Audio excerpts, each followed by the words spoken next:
In this video, I'm going to show you how you can set up permissions on your tasks and projects. I'm about to share my screen to show you how it's done.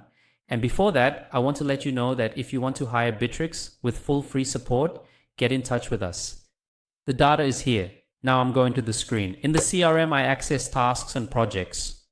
In tasks and projects, I have some tests performed, but the place I'm going to access now is I come here in more accesses and permissions, and here I have some access formats that I can configure. So I'll give an example I can create from scratch, or I can use one that's already ready.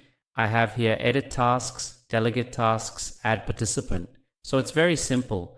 I just need to put the name of my management here and add the people. For example, I put my name here, and here I add or remove the option that he will be able to or not. So it's very easy, it's very simple. I look at the left corner, what are the functions, and here I assign what he can or cannot do. So you can also create other properties to facilitate your work. So I can put mode 1 and here put permissions only in some tasks in projects.